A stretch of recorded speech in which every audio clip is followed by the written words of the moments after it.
Hello there, my name is Segun Lawal. I'm an international arts manager, and what that simply means is that my business is to make your art profitable, structured, well entertaining, well designed, well implemented. It's my job to make what you do work. And I've been doing that for the last 25 years across the globe. And today I want to share with you something really important. It's called Business of the Arts, BUTTA. And it's a training course designed to prepare you for a better stage, if you like, of the work you do when it comes to your arts and your entertainment. My desire is to make sure you are well structured in your organization, that you have systems that work for you, that you are able to use your talent and give it the kind of platform and audience that is profitable. And so this course, BUTTA, is divided into 4 modules. Today, I'll be talking about Module 1, Lesson 1, because even Module 1 has 3 lessons. And so let's get into it. Business of the Arts, Module 1, Lesson 1. This course is put together by 6010 Arts Management Consulting. So what is Lesson 1, Module 1 all about? Well, Module 1 is an introduction to international arts management. And it will involve taking a look at your organizational structure. It will also require us to create some right systems. Let's ask what works in your organization. And then finally, we'll be teaching about output analysis and focus. Other lessons in this module will be available for you at a cost and for download. And we'll be talking about artistic planning, content selection and profitability. Lesson 3 will be about programming, scheduling, new versus old works, and community championing, relevance and involvement. So by the end of this Lesson 1, Module 1, what should you have learned? Well, I'm hoping that 1, you will learn to simplify your vision, mission, and your message.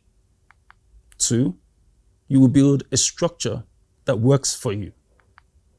3, you will learn to design relevant systems. 4, you will develop a laser focus and efficiency in your structuring. And finally, you will analyze your output effectively. So what's Lesson 1 about? Lesson 1 is organizational structure. It is creating right systems, and it's output analysis and focus. So for now, let's go into your organizational structure.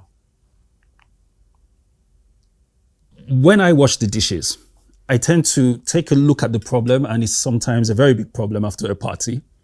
And I have this habit of separating all that needs to be washed. I put the cutlery on one side, I put the plates on another, I put the pots on one side and the dishes and the cups, and they're all dirty, but they're all organized. And I look at them at the sink and I think, you know what? Suddenly this job is a little easier. It's not that the plates are clean, neither is it that the cutlery has been washed, but because it is organized, it feels so much easier to attack the problem. And that is very critical. Whatever the problem is, whatever the mess may be, the important thing here is to be able to structure the challenge before you attack it. So what is organizational structure? Organizational structure is this. It's a clear vision to determine the right organizational structure for you. To guide this process, one needs to start by answering some few questions. Pretty simple. But like I said, this is where we start. 1, where are we now?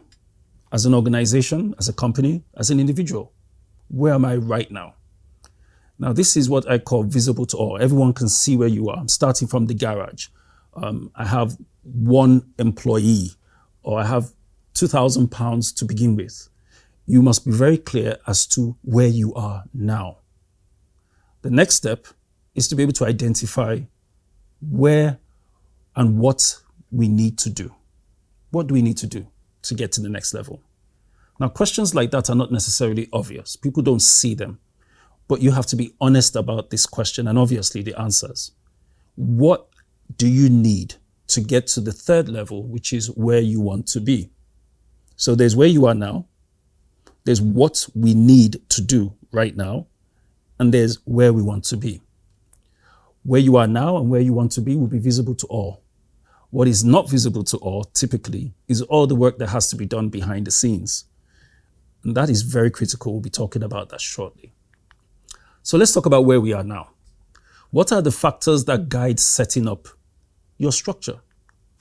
Well, first of all, you have to ask yourself how much you have.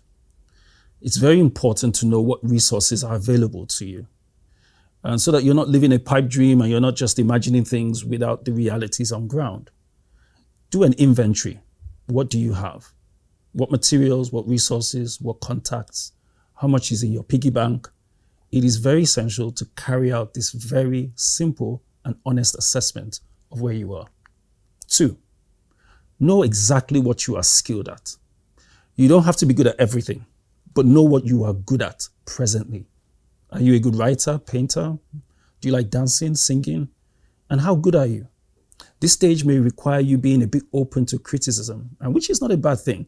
It's always good to know not just where you believe you are, but where others think you are. 3, what is the need you are meeting presently? What is the need you are meeting? So right now, for instance, I know that there are a lot of artists out there, a lot of talented and gifted and creative people who really want to do more with their talent, with their art. And I believe that courses like this will guide you into being a bit more structured and ready to take your business to the next level. So I believe this is a need that I'm meeting. 4, you have to ask yourself if there's a shelf life to your core offering. Truth be told, the world is so dynamic today that what you think is necessary now may be obsolete in the next 5 or 10 years. So be honest with yourself. How relevant would I be? The cameras that are in front of me, would they be the same cameras used 10 years from now, 20 years from now? I used to design websites back in 1999. Websites have changed considerably since then. And you need to be able to ask yourself, how long and how relevant will your present skills be? Finally, this may sound like an obvious question, but who is my target market? Who am I trying to reach? Where are they located? What are their interests? How much do they have available to them?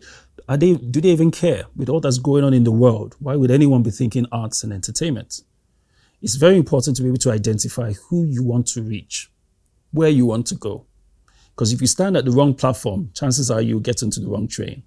Then, are there any defining variables that are beyond your control? This is very important because creative people tend to be a little bit arrogant in the sense that we believe we have everything under our control and everything bows to our whim and caprice. But there are so many variables and factors that are beyond our control, but influence our structuring. It is important to recognize that and be ready for it. Then what's your financial plan? I know you're creative and I know you're talented, but everybody needs to have a plan. I'm working on a movie project right now with the organization I lead, Spirit of David. And there are 2 critical things that we needed to sort out that has taken us almost 2 years to do. The first is a script, and the second is a budget. The truth is, if you don't have a financial plan, investors are not going to be interested. You don't know what you're going to need in your resources or how to apply it. And so the script may represent great content, but your financial plan or your business plan represents great planning. To learn more about us and where you can find these materials and do further courses, please visit the website on your screen, segunlawal.com. Thank you again for your time, and do take care.